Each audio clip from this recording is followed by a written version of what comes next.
Bismillahirrahmanirrahim. Ben öncelikle sözlerimin hemen başında bu programın hayırlara vesile olmasını, ümmetin üzerinde toplanan kara bulutların rahmet bulutlarına dönmesini Rabbimden niyaz ediyorum. Evet, sizin de belirttiğiniz gibi takriben bir hafta önce, geçtiğimiz hafta Perşembe günü ekonomik bazı taleplerle hayat pahalılığı, geçim sıkıntısı ve sosyal yardımların kesilmesi nedeniyle belki işte sembol haline geldi. İşte bir haftada yumurta fiyatlarının 2'ye katlanması da gerekçe gösteriler. Bazı gösteriler yapıldı. Dünyanın her tarafında olabilecek nitelikte gösterilirdi bunlar. Fakat birkaç gün sonra, özellikle Cuma gününden sonra işin mecrası değişti. Her fırsatta İran'daki sisteme, oradaki rejime muhalefet edenler ve yine uluslararası arenada İran'la çekişme halinde olan güçler oradaki herhangi bir gösteriyi, herhangi bir toplumsal olayı bir taraflara kanalize edip işi rejim karşıtlığına dönüştürme konusunda pek mahirdiler. Bu sefer de ona dönüştürmeye çalıştılar. Bugün olayların 7. günü, basına en son yansıyan haberler 20'nin üzerinde 30'a yakın can kaybının olduğu söyleniyor. Bugün en son basına düşen haberlerden bir tanesinde olayların durulmaya doğru başladığı, o yöne doğru bir gidişin olduğu şeklinde haberler gelmeye başladı. İnşallah öyledir. Ümit ediyorum çok fazla sürmez ve daha fazla can kaybı yaşanmaz. Olabilir, her memlekette sorunlar vardır. Her memlekette bu sorunları dile getiren insanların belki tepkilerini dile getirmek için yürüyüş yapma, gösteri yapma veya hükümeti, siyasileri eleştirme hakkı da vardır, olmalıdır. Fakat neticede bu olayın dış kaynaklı, daha doğrusu dışarıdan manipüle edilmeye çalışılan bir olay olduğu çok net bir şekilde ortaya çıktı. Nitekim bunun çok sayıda ipuçları var, çok sayıda delilleri var. Bunlardan bir tanesi mesela Siyonist çetenin başı olan Benjamin Netanyahu'nun bir açıklaması var. Diyor ki İran'da rejim düştüğünde İsrailliler ve İranlılar yeniden dost, yeniden arkadaş olacaklar. Ekonomik gerekçelerle başlayan bu şeyin girişte siz de söylediğiniz Amerika tarafından yapılan ilginç açıklamalardan bir tanesi. Bugün dünya emperyalizminin başını çeken Batı emperyalizminin amiral gemisi konumundaki ve en büyük emperyalist ya da büyük şeytan lafını gerçekten hak eden Amerika'nın başındaki Donald Trump isimli şahıs da atmış olduğu bir tweette muhteşem İran halkı uzun yıllardır baskı altında, gıdaya ve özgürlüğe açlar. İnsan haklarıyla birlikte İran'ın tüm zenginlikleri yağmalanıyor şeklinde bir tweet attı. Ve artık değişim zamanı şeklinde bitirmişti bu tweetini. Şimdi düşünebiliyor musunuz? 10 yıllardır İran'a ambargo uygulayan ve bütün dünyanın İran'a ambargo uygulamasını isteyen, İran'a uygulanan ambargonun delinmesi iddiasıyla bu ambargoyu deldiği veya ambargo kararlarına aykırı hareket ettiği iddiasıyla Türkiye'yi Zarrab davasında sanık sandalyesine oturtmaya çalışan Amerika sanki oradaki ekonomik darboğazın veya ekonominin olumsuz seyretmesinin sebeplerinden birisi bu ambargo değilmiş gibi İran halkının işte zor şartlar altında olduğunu, ekmeğe ve özgürlüğe muhtaç olduğunu söylüyor.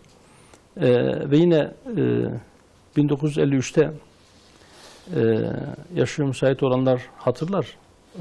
İran'da petrolün millileştirilmesi hareketinden sonra zamanın başbakanı Musaddak'a yönelik bir darbe girişimi ve ardından bazı göstericilerin maaşlı bazı göstericilerin sokaklara dökülmesinden sonra Şah ile de işbirliğiyle İran'da hükümet devrilmişti ve İran'daki hükümet darbesinden sonra İran petrolleri Amerika'ya peşkeş çekilmişti. Ve iddia o ki 1979 devriminin altındaki en büyük etkenlerden bir tanesi veya devrime bu kadar geniş çaplı halk desteğinin sağlanmasının nedenlerinden bir tanesi de buydu belki. Şah'ın İran halkının yanında değil de Amerika'nın yanında, onun safında yer alarak kendi hükümetlerinin devrilmesine seyirci kalır, o petrollerin Amerika'ya peşkeş çekilmesi. 10 yıllar boyunca İran petrollerini İngilizlerden sonra sömüren Amerika, şimdi onun başındaki zat diyor ki İran'ın tüm zenginlikleri yağmalanıyor. Kim yağmalıyormuş bunu?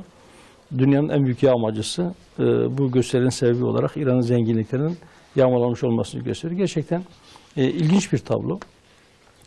Ama şunu da sanırım pek çok seyircimiz hatırlayacaktır. Bundan tam 8 yıl önce 2009 yılının Aralık ayının sonunda seçimlerden sonra Ahmadinejad'ın ikinci kez seçilmesinden sonra seçimlerde hile yapıldığı gerekçesiyle yine sokaklara dökülmeler olmuştu. O zaman da olaylar yine körüklenmiş ve rejim karşıtlığına dönüştürülmeye çalışılmıştı. Fakat çok sürmemişti olaylar. Ben ümit ediyorum bu olaylar da çok fazla uzun sürmez. Şu yönünü de görmek lazım. Belki Kudüs hadisesinden sonra yani Amerikan Başkanı Donald Trump'ın Amerikan elçiliğini İsrail nezdindeki elçiliğini Kudüs'e taşıma kararını 1995 yılında almış oldukları bu kararı artık uygulamaya geçeceklerini, bir de ertelemeyeceklerini ilan etmesinden sonra bütün İslam coğrafyasında Amerikan karşıtı ve Siyonist çete karşıtı gösteriler düzenlenmişti. Belki pek çok konuda birbirinin aleyhine çalışan, farklı kamplarda yer alan, birbirlerine çok acımasız eleştiriler yönelten, hatta farklı coğrafyalarda birbirine silah doğrultan ümmetin evlatları bu Kudüs meselesi etrafında bir birlik görüntüsü ortaya koyabilmişlerdi. En azından yani çok arzulanan seviyede olmasa bile belli bir aşamaya geldiği görülmüştü. İslam İşbirliği Teşkilatı olağanüstü toplanmıştı, bazı kararlar alınmıştı ve ilk defa somut bazı adımların atılacağı yönünde ciddi umutlar yeşermişti. Bunun hemen akabinde bu olayların olması ve bu olaylarda şöyle sloganların da atılıyor olduğuna dair duyumlar var. İşte ne Lübnan ne Gazze, işte İran için canımız feda şeklinde sloganlar da aslında bir şey gösteriyor. Yani siz Gazze ile veya Lübnan'la ya da Suriye ile ya da başka yerle çok fazla ilgileniyorsunuz. Belki bundan dolayı siz bizi ihmal ediyorsunuz. Bu aslında bir yere kadar anlaşılabilir ama şunu da gösteriyor. Bu olayların amacı oradaki rejimi devirmek ya da oradaki hükümeti devirmek ya da oradaki sistemi devirmek amacına ulaşacak nitelikte o çapta bir gösteri değil ama en azından biz İran kendi iç işleriyle uğraşırken Gazze'ye, Filistin'e desteği azalabilir mi, dışarıyla daha az ilgilenebilir mi, bunu sağlayabilir miyiz diye içten içe seviniyorlar. Evet. İnşallah o ebata da, o çapa da ulaşmaz diye ümit ediyoruz. O bilinç olsun veya olmasın. Herkes şunu çok net bir şekilde anlamalı ki emperyalist Batı, Haçlı Batı, İslam'ın bütün renklerine, İslam'ın bütün mezheplerine, İslam'ın bütün yorumlarına şiddetle karşıdır. Kimisini manipüle eder, rayından çıkarmaya çalışır, kimisini fiili olarak işgal edip boğmak ister veya en azından orada kukla rejimler oluşturmak suretiyle onları yeraltı, yerüstü zenginliklerini sömürmek ister.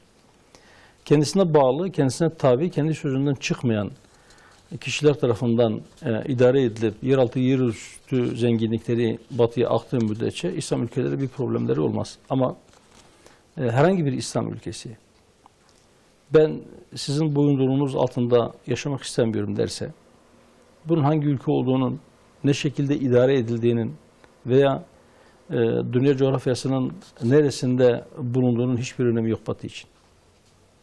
Onlar o açgözlülükleriyle bütün zenginliklerin kendilerine akmasını, herkesin kendilerine tabi olmasını istiyorlar.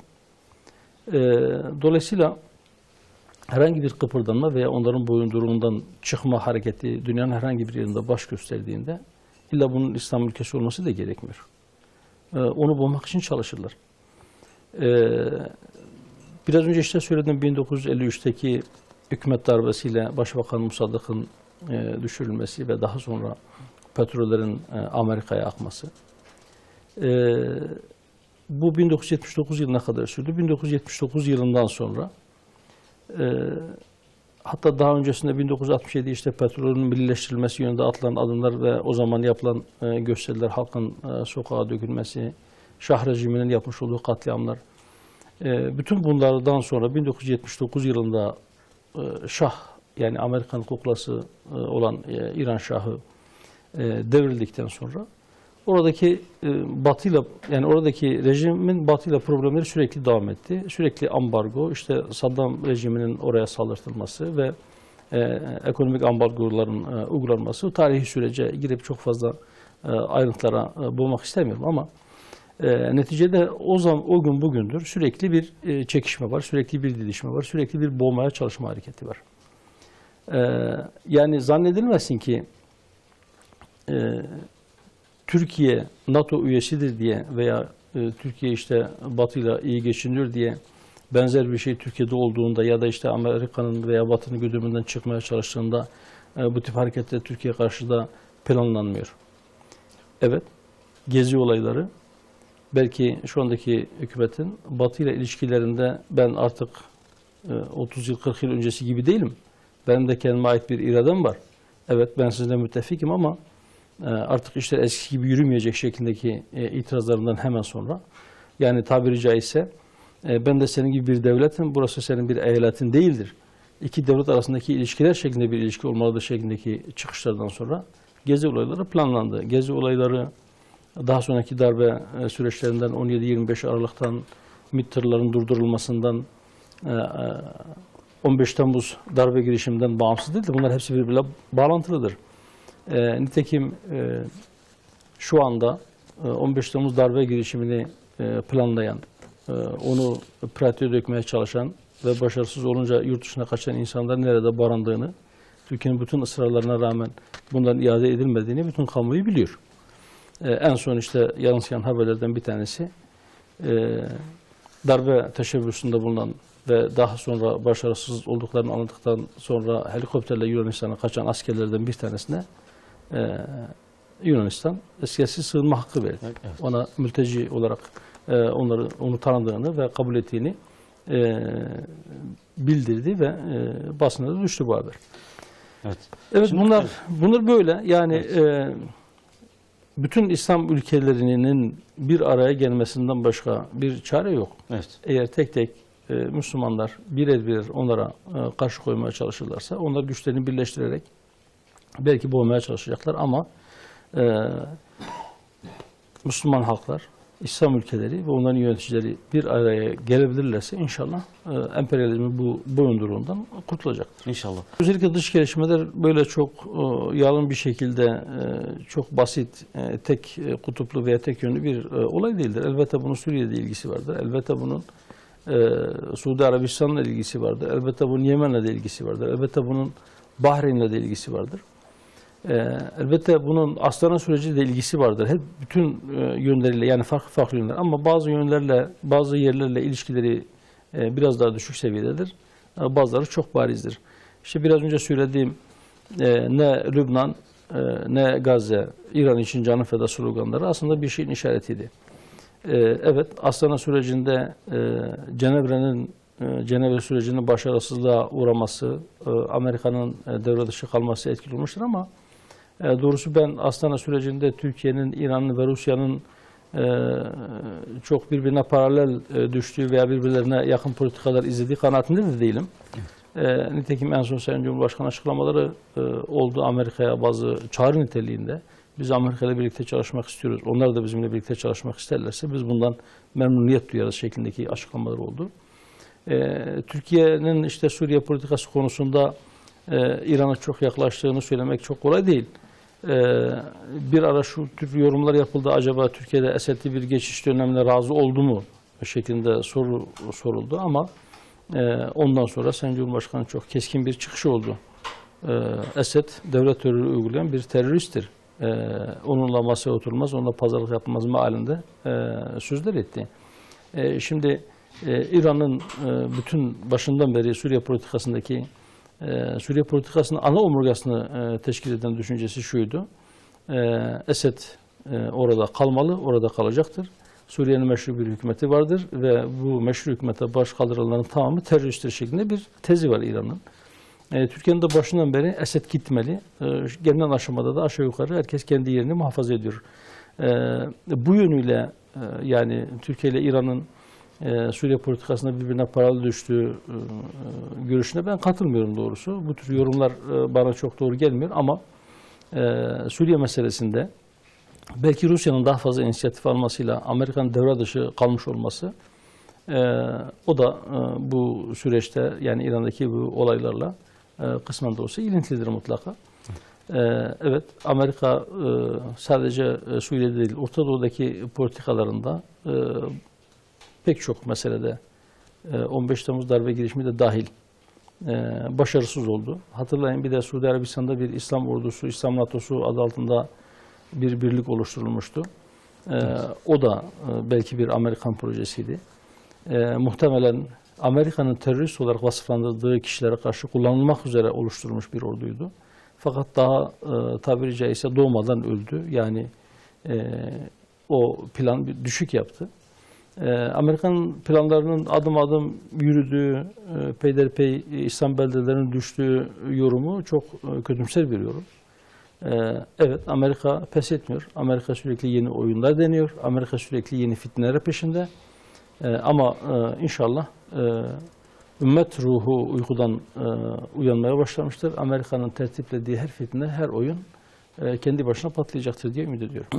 Evet, uzun süredir aslında dillendirdiğimiz bir şey. Daha önce Batı emperyalizmi Amerika gelip bir fiil işgal ediyordu. Kendi askerlerini gönderip buralarda savaşıyordu ve kendi çıkarlarını korumak için bazı askerlerinin can kaybını da göze alıyordu. Ama son dönemlerde geliştirdikleri yeni politika şudur: İslam'ın İslam'la savaşı, Müslümanların birbirleriyle savaşmaları ve bu politikalarını özellikle 2010 yılından sonra 2011, 2012, 2013 defalarca buna biz dikkat çektik. 2011 bütçesinde Amerika bu konuda yani ümmet arasında tefrika ve fitne çıkarmak için ayırmış olduğu bütçeyi 60 milyar dolara çıkardı. O gün bugündür bu politikayı uygulamaya koymak için çok yoğun bir çaba sarf ediyor ve iyi de masraf yapıyor. İslam ümmetini birbirine düşürürken belki buna bütçe ayırıyor ama neticede karlı çıkıyor çünkü 100 milyarlarca dolar değerinde silah satış anlaşmaları imzalıyor ve bu silahları alan İslam ülkeleri, İslam ülkelerinin idarecileri kesinlikle bu silahları herhangi bir batılı emperyalist güce karşı veya İslam coğrafyasının tam kalbine, orta yerine zehirli bir hançer gibi saplanan Siyonizme karşı kullanmak düşüncesiyle bu silahları almıyorlar. İşte coğrafyamızın farklı yerlerinde bu silahların İslam ülkeleri tarafından, onların idarecileri tarafından başka bir Müslüman halka veya bir İslam ülkesine karşı kullanıldığını üzülerek müşahede ediyoruz. Evet. Böyle bir politikası var ve bu politikasından artık kar elde ediyor. Yani daha önce asker kaybediyorken, daha önce kendi silahlarını kullanıyorken şimdi modası geçmiş, demodu olmuş. Belki son kullanma tarihi yaklaşan silahlarını İslam ülkelerine satarak bundan para kazanıyor. Ve mesela en son işte şeyle ilgili Rakka ile ilgili Amerika'nın yapmış olduğu bir açıklama vardı. Çok çetin bir savaş oldu. Evet, biz YPG'ye silah verdik. Evet, biz onlara yardım ettik. Orayı DAEŞ'ten temizledik.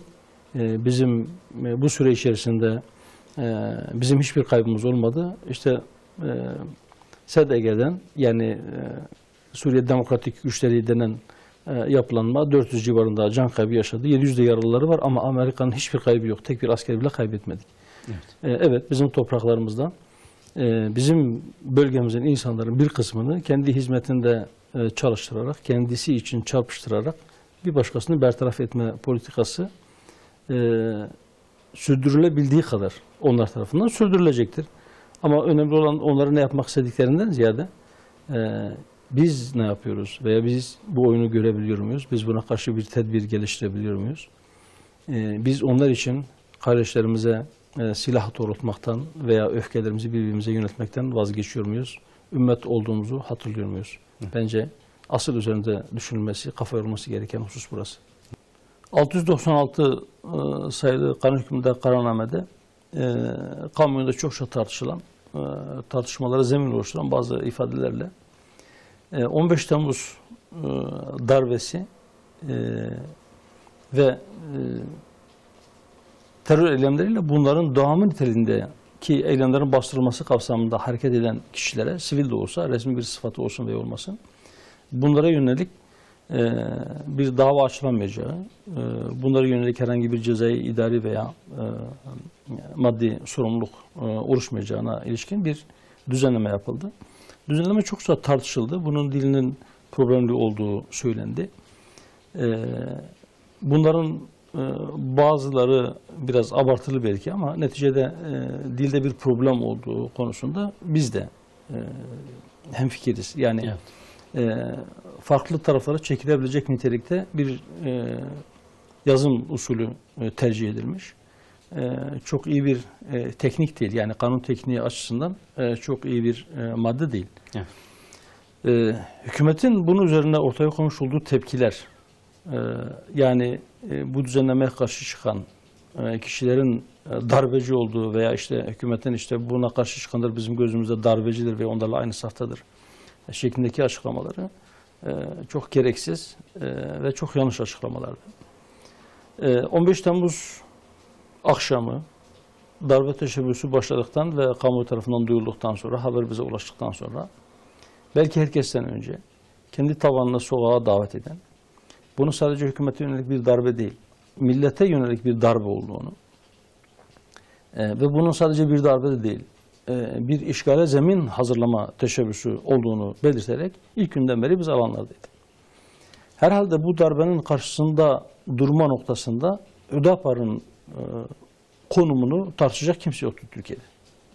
Evet. Yani bu darbeye karşı durduğumuz, buna karşı mücadele ettiğimiz, herkes tarafından dost düşman, Hüdapar'ı beğensin beğenmesin, Hüdapar'ı tanısın veya tanımasın, bu konuyla ilgili bilgi sahibi olan herkesin kabul ettiği bir şeydir ki Hüdapar bu darbenin karşısında durdu. Ve hatta şunu da ilave edeyim, Genel Başkan Yardımcısı düzeyinde fiilen tankın üzerine çıkan tek parti Hüdapar'dır. Tankın önüne çıkan ve daha sonra tankın üzerine çıkan tek parti Hüdapar'dır. Bizim Genel Başkan Yardımcılarımızdan bir tanesi bilfiil o sokağa dökülen ve darbeye teşebbüs eden tanklardan bir tanesinin üzerine çıkmıştır. O darbenin durdurulması konusunda tabanımız ciddi bir gayret sarf etmiştir. Hatta bazı yerlerde AK Parti tabanının sokaklara çıkmasından sonra mesela Diyarbakır'da o kalabalığın yakında bir ses bombası atılmasından sonra onlar kaçışıp dağılmaya yüz tutmuşken Hüdapar tabanının, Hüdapar mensuplarının dik ve sağlam duruşu belki onlara da cesaret vermiş. Yeniden dağıldıktan sonra tekrar dönmüşlerdir yerlerine ve darbeye karşı durmuşlardır. Bunları niçin söylüyorum? Bir kez daha hatırlatmak için. Hüdapar'ın bu darbeye karşı tutumu iyice bilinsin diye. Fakat bu partinin yani darbeye karşı bu şekilde her şeyini ortaya koymuş ve fiilen durmuş bir partinin genel başkanı olarak şunu söylüyorum. Şu kanun hükmündeki kararnamedeki dil problemlidir. Evet. Yani aynen şuradan kararnamenin kendisinden okuyorum. Şimdi bakınız. Resmi bir sıfat taşıyıp taşımadıklarına veya resmi bir görevi yerine getirip getirmediklerine bakılmaksızın 15 Temmuz 2016 tarihinde gerçekleştirilen darbe teşebbüsü ve terör eylemleriyle bunların devamı niteliğindeki eylemlerin bastırılması kapsamında. Şimdi bakınız. Bu ve diye bastırarak, altını çizerek belirttiğim kelimeye kadar bir problem yok.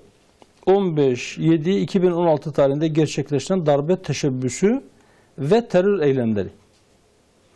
Şimdi bu bağlacı 15 Temmuz 2016 tarihine de bağlayabilirsiniz. O tarihte gerçekleşen darbe teşebbüsüne ve bunun aynı zamanda bir terör eylemi olduğuna da hamledebilirsiniz. Bu şekilde de okuyabilirsiniz. Ama birileri bunu çıkıp burada bitirebilir. 15 Temmuz tarihinde gerçekleşen darbe teşebbüsünün bastırılması kapsamında hareket edenler ve terör eylemleriyle bunların devamı niteliğindeki eylemleri bastıranlar bu şekilde de okuyabilir. Faraza diyelim ki bunun bu şekilde okunması, bu şekilde değerlendirilmesi ihtimali çok çok düşük bir ihtimal. Veya okuyan 100 kişiden 2 tanesi bu şekilde anlıyor. Evet. Eğer 1000 kişiden bir tanesi bile bunu bu şekilde anlıyorsa, bu şekilde anlaşılmaya müsaitse o zaman bunun dili problemidir. Evet. Şimdi hükümet tarafından daha sonra şu açıklamalar yapıldı. Eğer bir yanlış anlaşılma varsa bu yargı bunu düzeltir. Nasıl düzeltecek yargı bunu? Birileri çıktı, durumdan vazife çıkardı. Dedi ki işte falanların yaptığı falanca hareket terör eylemidir. Ben de bu terör eyleminin devamı niteliğindeki filanca şeyi, filanca yürüyüşü, filanca kitlesel basın açıklamasını terör eyleminin devamı olarak nitelendirdim ve bunun bastırılması için harekete geçtim dedi. Ve orada gitti, orada bulunan vatandaşların bir tanesinin, 2 tanesinin canına kıydı. Daha sonra devletin kolluk kuvvetleri, polisi, askeri gitti.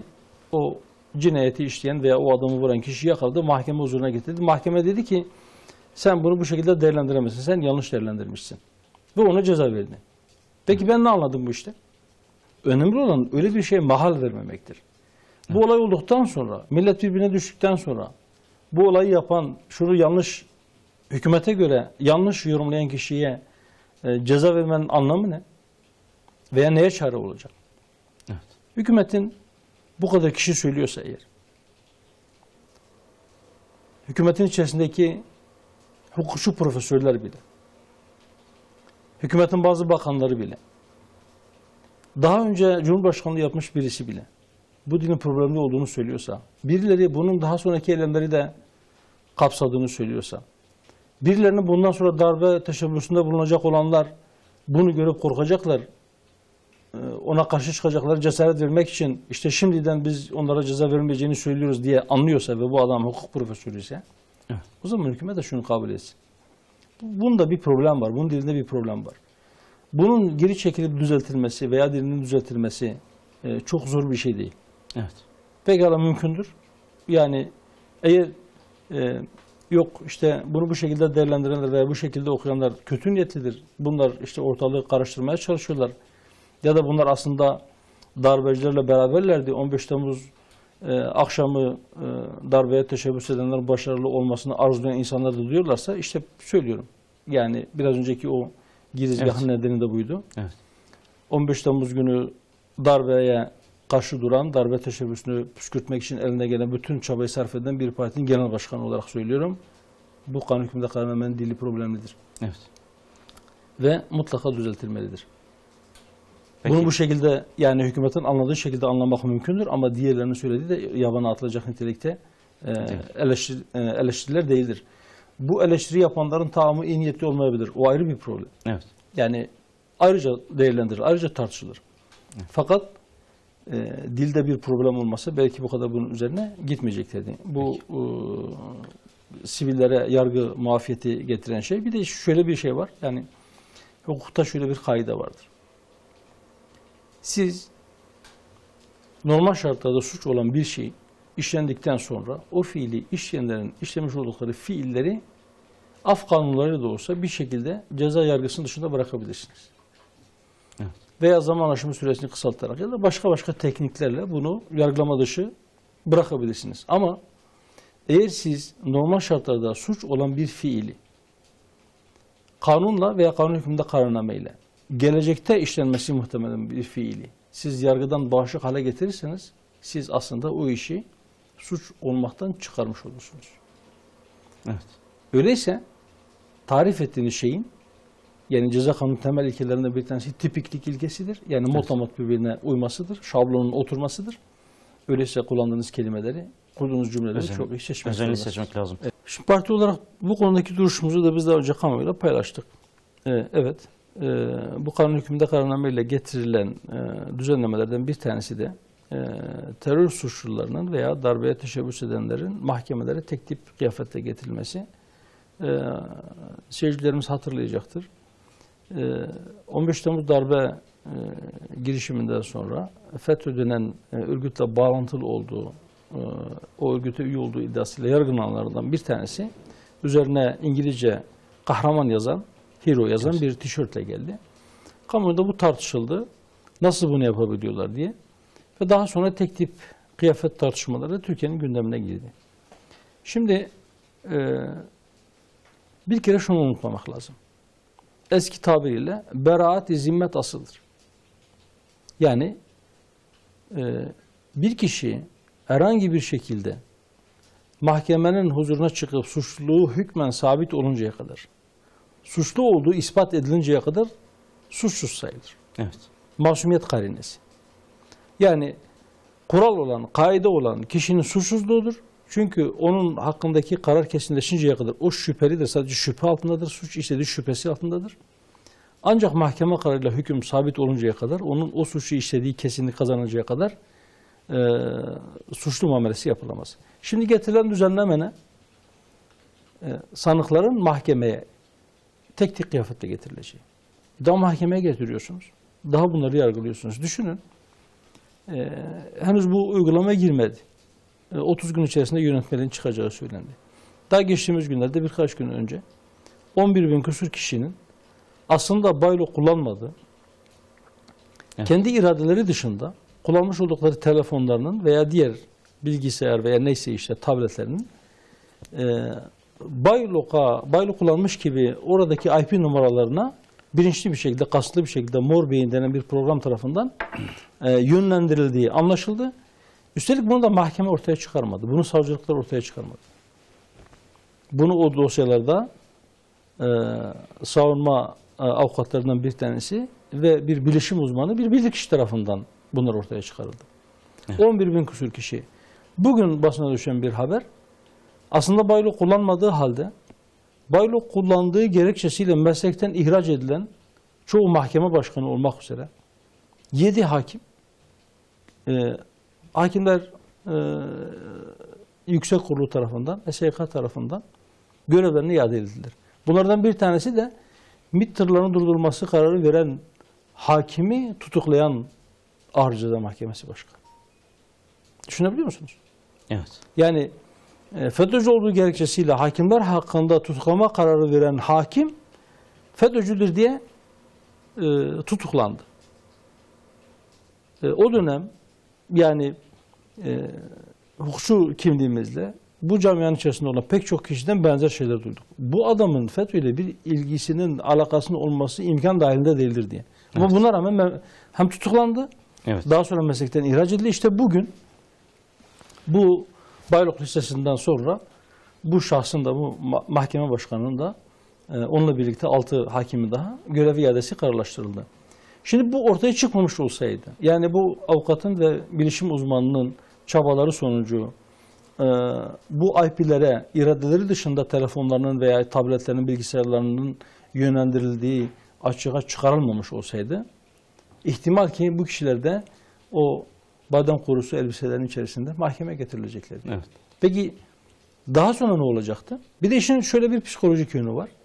Düşünün, siz henüz şüphe altında, henüz sanık olarak yargılanan kişilere tek tip elbise giydiriyorsunuz ve diyorsunuz ki falanca suçu işleyenler bu elbiseleri giyecekler. Ve bu insanlar mahkeme karşısına çıkıyor. Ve mahkeme sürekli o tek tip kıyafet içerisinde bu insanları görüyor. Çok büyük bir ihtimalle zihinlerinde, o hakimlerin zihinlerinde şöyle bir şey oluşacak. Şu elbiselerin içerisinde olanlar bu suçun failidirler. Bir de işin böyle bir psikolojik boyutu var. Sürekli duruşmalara o elbiselerde gide gele hakimlerin gözünde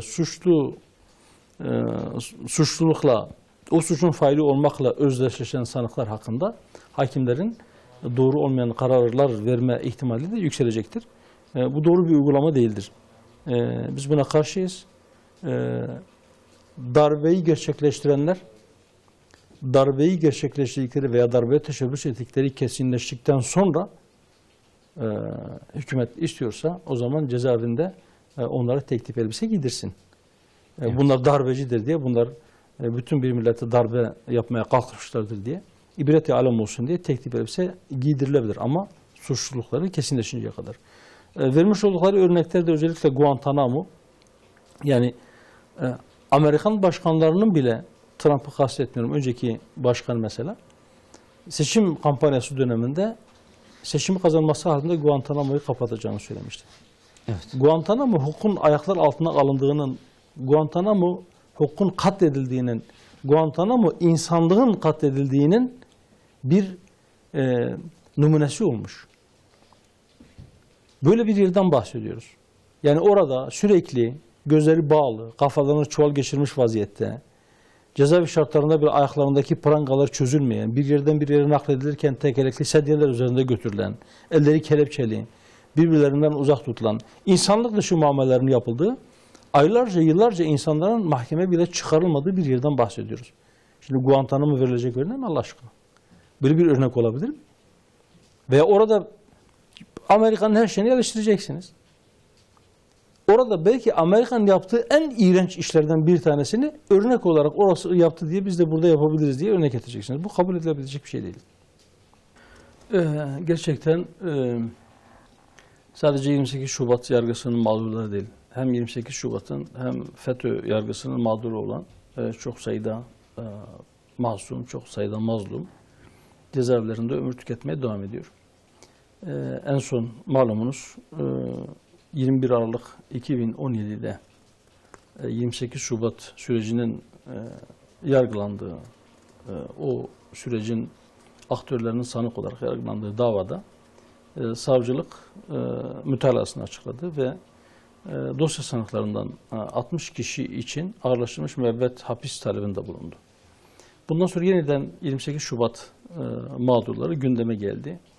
Yeterince belki gündemi meşgul etmedi ama gerçekten bu vesileyle gündeme gelmesi, daha fazla gündemde yer edilmesi gereken konulardan bir tanesi ve bu nedenle bunu tekrar sorduğunuz ve gündeme gelmesine vesile olduğunuz için ben size ayrıca özel olarak teşekkür ediyorum. Gerçekten 28 Şubat sürecinde ne olduğunu belki herkes hatırlamayabilir ama 2015 seçimlerinde, 2015 milletvekili genel seçimlerinde Refah Partisi'nin birinci parti olması ve kurulacak olan koalisyon hükümetinin büyük ortağı olacağının anlaşılmasından sonra 2016'nın başlarından itibaren 2005 Sayın Başkan. 2005'in evet, Evet. 95'in 2005 değil, 95 evet, tarihler evet. Evet. 1995'in başından 96'nın başından itibaren 95'te Refah Partisi'nin birinci parti olmasından sonra 96'nın başından itibaren Evet. askeri içerisinde bir yapılanma, Batı Çalışma Grubu adı altında bir yapılanma oldu. Kesin olarak bunun tarihi tespit edilemedi ama neticede 11 aylık Refah Yolu hükümetinin istifasıyla sonuçlanan o zaman basının kullandığı ve bu olayın, bu darbenin planlayıcılarının da beğendiği, hoşlarına gittiği bir isim olarak postmodern bir darbe olarak isimlendirildi ve hükümet düştü. Fakat bu Batı Çalışma Grubu eylem planında sadece tek başına hükümet değişikliği değil.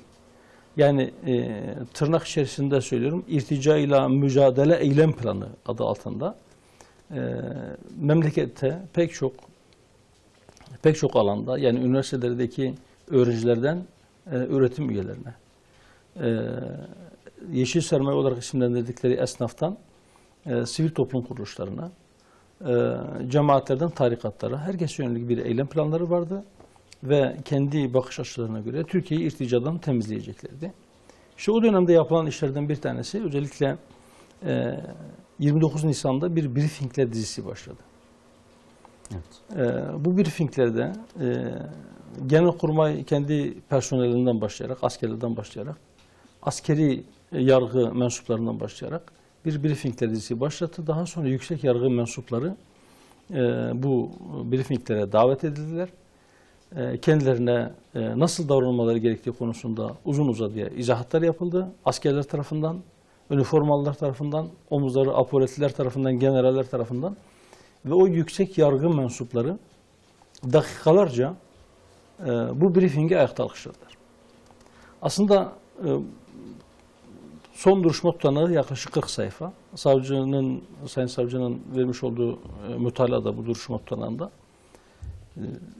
özet olarak söylemiş. Yani savcının özet olarak belirttiği şeylerden bir tanesi şu. Mesela diyor ki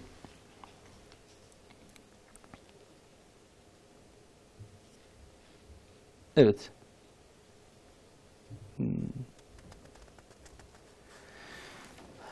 Genelkurmay tarafından organize edilen bilgilendirme toplantıları ve briefingler çeşitli konular üzerinde hükümete bir ön yargı, hükümete bir ön uyarı, kamuoyu oluşturma ve manipülasyon aracı olarak kullanılmaktadır.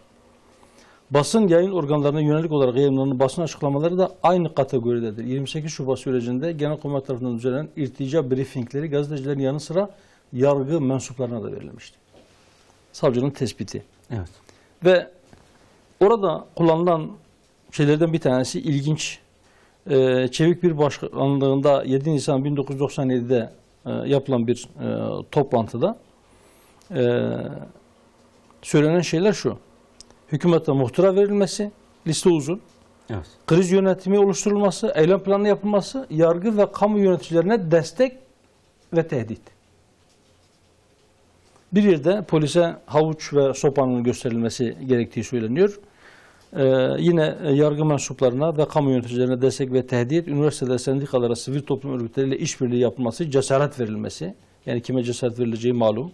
Çoğu dönemde kime destek verileceği de malum. Üniversitelerin Kemal Gürüz bu sanatlardan bir tanesi. O dönemin evet. NÜYÖK Başkanı Kemal Gürüz ve yani kendisiyle ilimle uğraşmaktan çok askeri tedbirlerle adeta uğraşıyorlardı evet, üniversiteler. yani dönemin NÜYÖK Başkanı, dönemin İstanbul Üniversitesi rektörünün neler yaptığı kamuoyu tarafından yakinen biliniyor.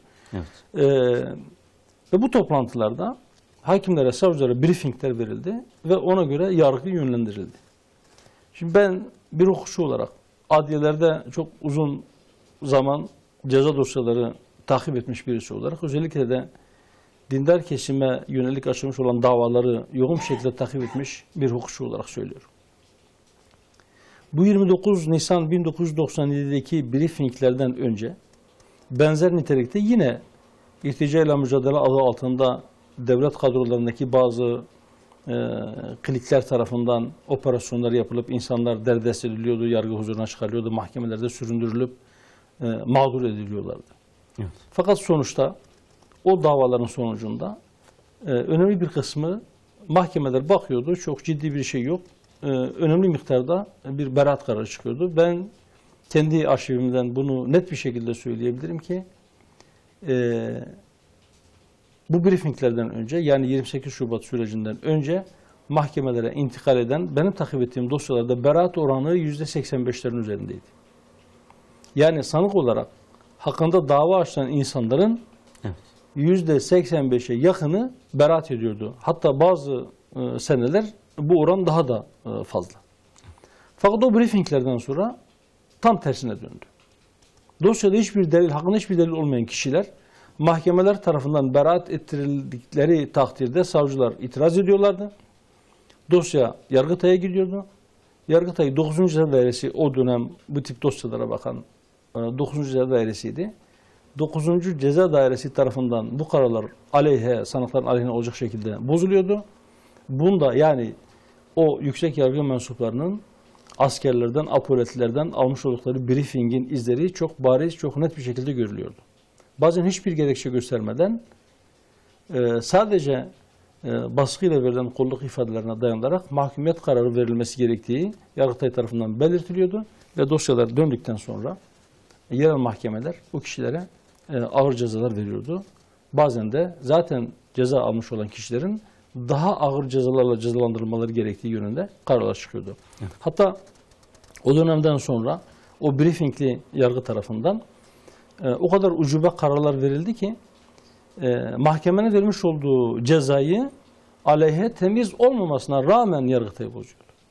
Yani düşünün, ceza hukukunun en temel ilkelerinden bir tanesi şudur: verilen cezaya eğer aleyhte bir itiraz yoksa mahkeme yanlış yapmış olsa bile aleyhe bozma yasağı kuralı gereği daha ağırlaşmış bir ceza verilemiyor o dosyanın sanığına. Evet. Ama buna rağmen bu nitelikte dosyalara biz şahit olduk.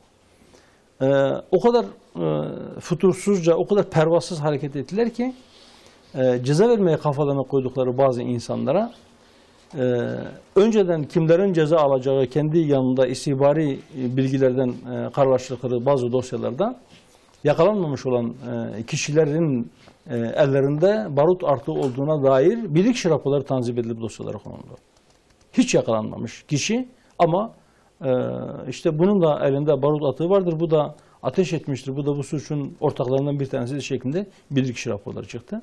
Efendim, bütün bunlar dillendirilmesine rağmen Yargıtay'da çok korkunç hukuk katliamları yapılarak pek çok insan mağdur edildi. Yine kendim bizzat şahit olduğum bir olayı söyleyeyim.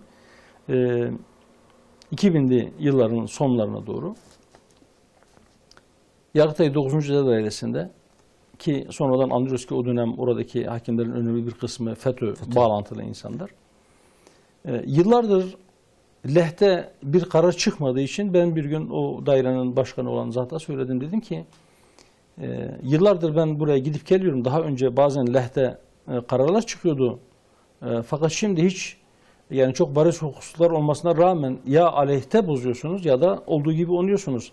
Eğer böyle devam edecekse biz de bir daha duruşmalara gelmeyelim. Ne sizin zamanınızı alalım, ne biz yorulalım, ne de vatandaşı masrafa sokalım diye bir çıkış yaptım. Çok pişkin bir şekilde iyi olur vallahi avukat bey ya.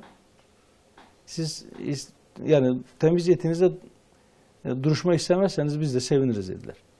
Yani bu kadar bariz hukuksuzlukların yapıldığı bir dönem. Şimdi FETÖ'nün hemen bir şey olduğu anlaşıldı. 9. Ceza Dairesi'nin nasıl çalıştığı, devletin resmi kurumlarının raporlarıyla, devletin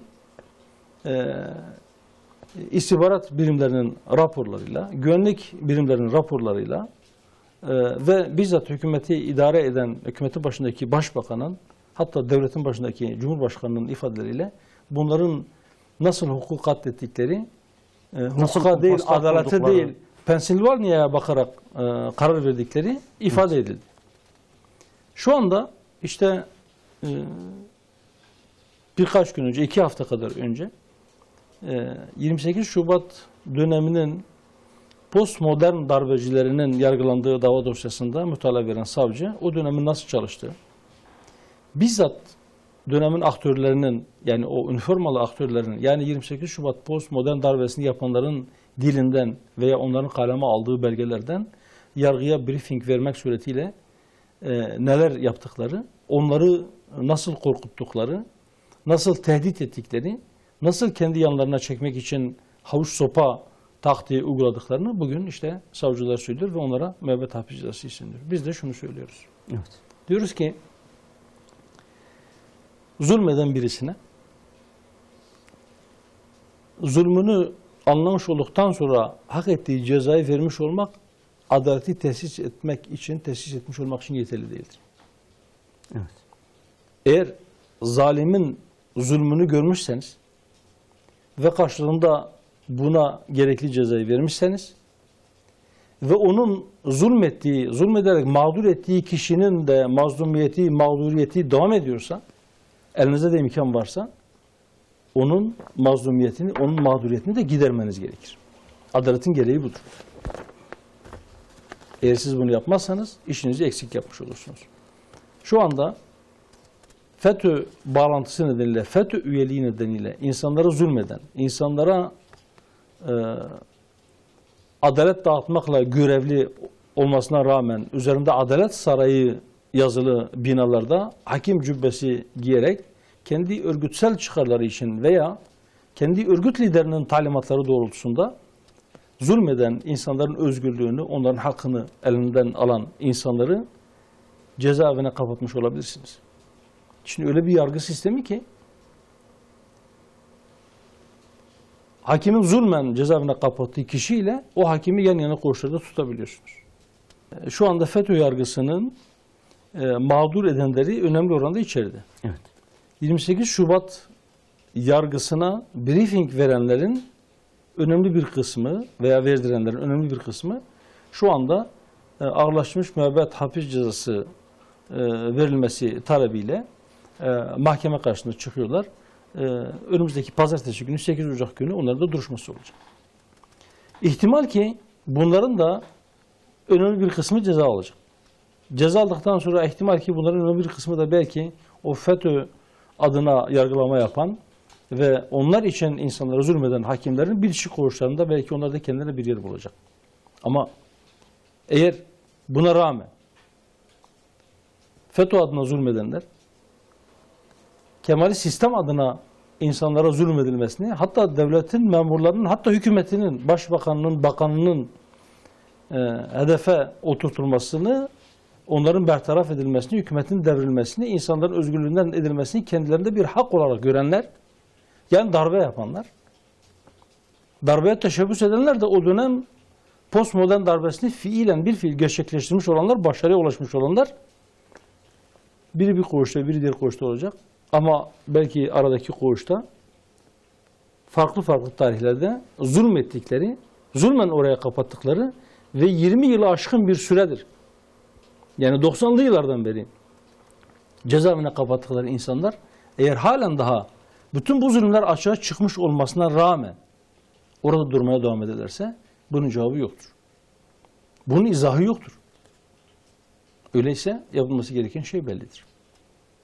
Eğer o mahkumiyet kararlarının briefing sonucu verildiği bugün yine yargı tarafından kabul ediliyorsa, eğer o gün Pensilvanya'ya kulak kabartarak burada insanlara zulmen ceza verdiği, kabul edildiği için ve orayla bağlantılı olduğu için adalet neyi gerektirir değil, benim örgütsel menfaatim neyi gerektirir diyerek karar verdiği için meslekten ihraç edilen ve bir kısmı cezaevine kapatılan hakimlerin ceza verdikleri mazlumlar onların bitişik koğuşunda kalmaya devam ediyorsa ciddi bir sorun var.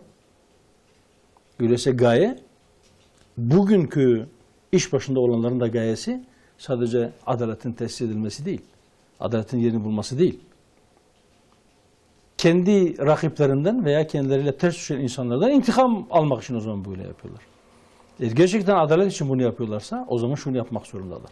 Yani bunu şu ana kadar yaptıklarını tamamlamak zorundalar. Nedir bunu tamamlayacak olan şey? Zalime hak ettiği cezayı verdikten sonra mazluma da hakkını teslim etmek. Zulmen özgürlüğünden edilmiş olan insanları yeniden özgürlüğüne kavuşturmak. Zulmen 20 yıldır, 25 yıldır, 15 yıldır her neyse bu kadar süredir kendi çoluk çocuğundan, kendi işinden, gücünden, ailesinden, memleketinden uzak tutulmuş 17'lik, 18'lik delikanlıyken cezaevine düşüp şu anda 40'ını aşmış insanları ailelerin yanına göndermektir.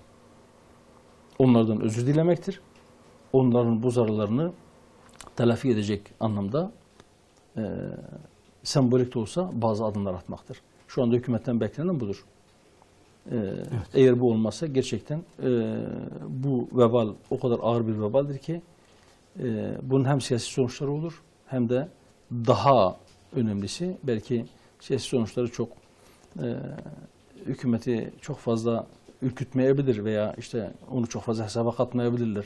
Olabilir ama bunun mahkeme kübradaki sorgusu, bunun ağırlığı herkesi ezecek kadar büyüktür. Başlarken ilk önce İran'daki bu gösteriler, oradaki karışıklıklar, kaotik bir ortam oluşturma çabalarıyla başladık. Şunu o konuya hem işin hulasası olacak nitelikte bir ilave yapayım. İran'daki meselelerin oradaki hayat pahalılığıyla veya oradaki ekonomik sorunlarla hiç mi ilgisi yok? Bunu söylemek elbette mümkün değil. Mutlaka oradaki insanların bazı sorunları vardır ve bu sorunlar dikkate alınmalıdır.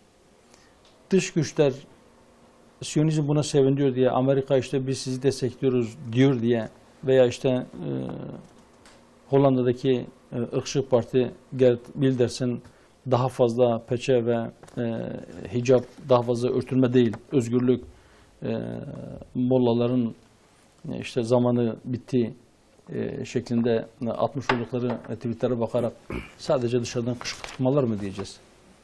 Evet, dışarıdan kışkırtmalar var. Türkiye'deki gezi olayları evet birkaç ağaç meselesi değildi elbette.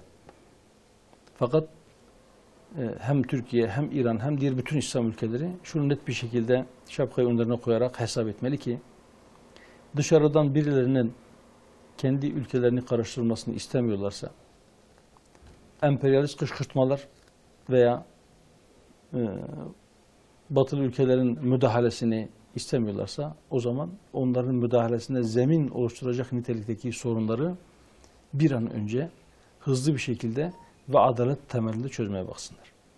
Evet. Bu sorunlar ekonomik sorunlar olabilir, bu sorunlar mezhebi sorunlar olabilir, bu sorunlar etnik sorunlar olabilir, bu sorunlar başka türlü siyasi sorunlar olabilir. Her neyse bu sorunlar. Eğer bir ülke kendi içerisindeki sorunları adalet temelinde çözmezse dışarıdan birileri, özellikle emperyalistler bunu kullanarak o memleketi karıştırmak için uygun bir zemini daha kolay bulurlar. Bu zemini onlara sunmak istemiyorlarsa mutlaka bu konuda dikkatli olsunlar ve adaletten ayrılmasınlar. Evet. Eğer adaletle hareket ederlerse kendi kardeşliklerini pekiştirirler. Kendi kardeşliklerini pekiştirirlerse birlikleri o zaman muhkem hale gelir. Birlik muhkem hale gelirse dışarıdan hiç kimse hiçbir şey yapamaz hiçbir memlekete. Eğer yine bütün İslam ülkeleri bütün olarak emperyalizmin boyunduruğundan kurtulmak istiyorlarsa kendi aralarındaki bağları kuvvetlendirsinler. Kendi aralarında mutlaka birliği sağlamak yönünde, vahdeti sağlamak noktasında adımlar atsınlar. Evet. Başka da çıkar yolları yok. Eğer bunu yapmazlarsa birer birer şu anda olduklarından da daha küçük lokmalara bölünmek suretiyle emperyalistler tarafından yutulmak isteniyorlar. Bunu görsünler ve güç birliği yapsınlar. Evet. 28 Şubat yargısı ve FETÖ yargısı ile ilgili söyledik zaten. O adımların tamamlanması gerekir. Sadece zalime hak ettiği cezayı vermek yetmez. Mazluma da hakkının iade edilmesi gerekir. Evet. Kanun hükmünde kararname ile ilgili olarak hükümet bu dilin problemli olduğunu söyleyen herkesi kötü niyetli olmakla itham edeceğine acaba bu eleştiriler haklı olabilir mi diye bir kez daha düşünsün, önüne alsın. Mesele sadece birileri bunu yanlış alırsa işte biz onun yanlış aladığını, yanlış yorumladığını ona gösteririz veya işte yanlış adım atarsa onu cezalandırırız şeklinde bir çıkışla, böyle bir yorumla veya böyle bir düşünceyle kapatılacak gibi değil. İşte biraz önce söyledim. Memleketin karıştırılmasını isteyen, memleketini karıştırmak isteyen, memleketi birbirine düşürmek isteyen, kaos oluşturmak isteyen emperyalizme, batıya, Haçlı batıya eğer fırsat vermek istemiyorlarsa o zaman onlara zemin oluşturabilecek nitelikteki sorunları veya sorun haline getirilebilecek alanları kapatmalıdırlar. Bu da onlardan bir tanesi. Yarın bir gün kışkırtmalarla bunu yanlış yorumlayarak birileri bir harekete geçer. Karşılığında başka bir kitleyi size işte haksızlık yapılıyor diye onları harekete geçirir. Halkı birbirine karşı kışkırtıp sokakları yeniden karıştırabilir. Bu zemin oluşmaması adına da olsa bu kanun hükmündeki kararnamelerin yeniden gözden geçirilmesi gerekir. Tek tip elbiseyle de dediğim gibi beraat-i zimmet asıldır. Masumiyet karinesi vardır. Hiç kimseye suçluluğu hükmen sabit oluncaya kadar suçlu muamelesi yapılmamalıdır. Tek tip elbise de bu nedenle bize göre uygun bir düzenleme değildir. Uygun bir icraat değildir. Hele Guantanamo'nun örnek gösterilmesi son derece yanlıştır. Amerika'nın yaptığı fiillerin %99'u kötüdür. Bunların en kötülerinden bir tanesi Guantanamo'daki uygulamalarıdır. Çok açık bir zulümdür. Bu zulmün burada tekrar edilmesi veya burada yapılacak olan yanlış bir uygulamaya oranın örnek gösterilmesi külliyen yanlıştır.